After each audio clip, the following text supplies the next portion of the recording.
আপনি কি নিজের মা বাবা ভাই বোনের থেকে অনেক সময় রক্ত নিচ্ছেন, ভাবতেছেন নিজেদের রক্ত সমস্যা হবার কথা না, কিন্তু আসলেই কি তাই?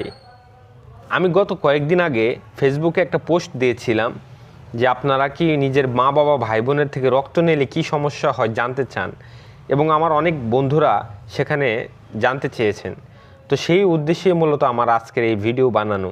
রক্ত দেওয়ার ক্ষেত্রে সবচেয়ে গুরুত্বপূর্ণ জিনিস হলো ব্লাড গ্রুপ ম্যাচিং এবং প্রপার ক্রস ম্যাচিং করা।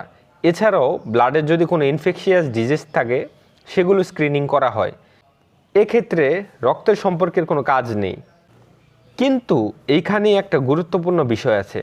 অনেক ক্ষেত্রেই নিকটাত্মীয়ের থেকে রক্ত নিলে বিরল কিন্তু মারাত্মক এক জটিলতা দেখা দিতে পারে, যার নাম transfusion associated graft versus host disease. এই সমস্যাটা আসলে কেন হয়?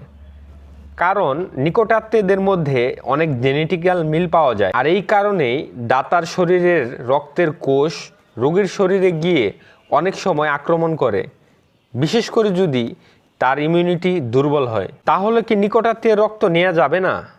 আসলে নিকটাত্মীয়ের রক্ত না নেওয়াটাই উত্তম, কিন্তু যদি রক্ত না পাওয়া যায় সেক্ষেত্রে অনেক সময় নেওয়া হয়ে থাকে। সেক্ষেত্রে রক্তকে ইরাডিয়েটেড করে দেওয়া হয় যাতে ঝুঁকি কমে যায়। মনে রাখবেন, রক্তের সম্পর্ক না, রক্তের টেস্ট এবং হাসপাতালের প্রোটোকলই আসল নিরাপত্তা। নিজে সিদ্ধান্ত না নিয়ে সবসময় ডাক্তারের পরামর্শ নিন। নিজে ভালো থাকুন, সমাজকে ভালো রাখুন। আপনাদের মেডিকেল রিলেটেড কোনো প্রশ্ন থাকলে এই ভিডিওর কমেন্টে করতে পারেন। ইনশাআল্লাহ আমি সেই প্রশ্নের জবাব দেওয়ার চেষ্টা করব। দেখা হবে পরবর্তী কোনো ভিডিওতে। ভালো থাকবেন।